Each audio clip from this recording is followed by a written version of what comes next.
السلام علیکم ناظرین، بنگلہ دیش تبلیغی اجتماع میں حملہ کرنے والا شخص گرفتار ہو گیا ہے۔ پورا معاملہ کیا ہے آپ حضرات کی خدمت میں پیش کیا جا رہا ہے۔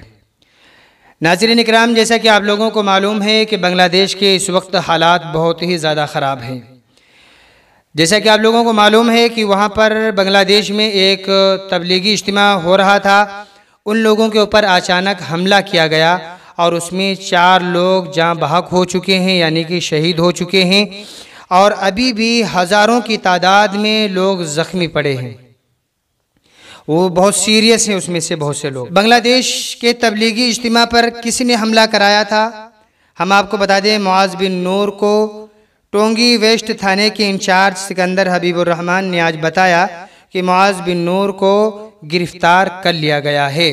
ان کو بنگلہ دیش کے تبلیغی اجتماع پر حملہ کرنے کے الزام میں گرفتار کیا گیا ہے اور ان سے برابر پوچھ تاچھ چل رہی ہے۔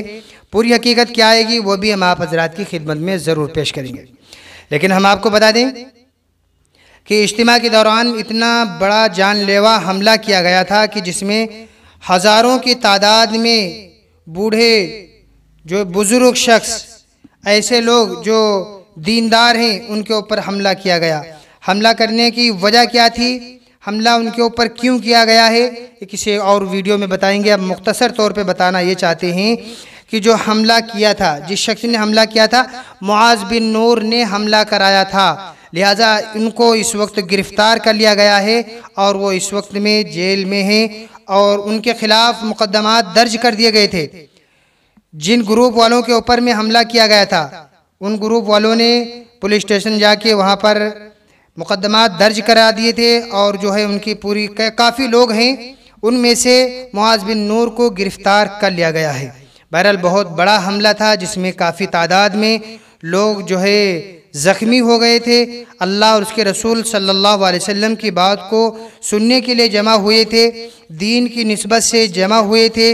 ان کو بھی یہ نہیں معلوم تھا کہ ان کے اوپر یہ حملہ ہونے والا ہے، لیکن ان کے اوپر اچانک اس طریقے کا حملہ ہونا اور مسلمانوں کا اس دنیا سے رخصت ہونا دین کی نسبت سے ایک دکھ بھری خبر تھی۔ بہت ہی تعجب ہو رہا تھا، بہت ہی افسوس ہو رہا تھا، کیونکہ دعوت و تبلیغ یہ جماعت کا کام ایک ایسا ہے کہ جس میں مل جل کر کے لوگ رہتے ہیں، لیکن اس وقت کے حالات اتنے خراب ہو رہے ہیں کہ ایک دوسرے کے دشمن بنتے ہوئے جا رہے ہیں۔ ہمارے بڑوں نے یہ ہم کو نہیں سکھایا تھا، بڑوں نے جس نہج پر ہمیں چھوڑا تھا، ہم کو بھی چاہیے کہ اسی نہج سے ہم کام کریں، اسی طریقے سے کام کریں تو ہمیں کامیابی ملے گی، اور اگر اس نہج اور اس طریقے سے ہٹ کر کے کام کریں گے تو کامیابی کے بجائے ناکامی ملے گی، بدنامی کے سوا کوئی چارہ نہیں ہوگا۔ آج جو ہے ان باتوں کو سوشل میڈیا پر نہیں لانے کی تھی، لیکن سوشل میڈیا پر عام ہو چکی ہیں، تھانے میں عام ہو چکی ہیں، پورا بنگلہ دیش سن رہا ہے، بنگلہ دیش ہی نہیں بلکہ پوری دنیا دیکھ رہی ہے کہ یہ دعوت و تبلیغ کے ساتھیوں نے کیا کر دیا ہے۔ اللہ ہمیں صحیح سمجھ عطا فرمائے۔ السلام علیکم ورحمۃ اللہ وبرکاتہ۔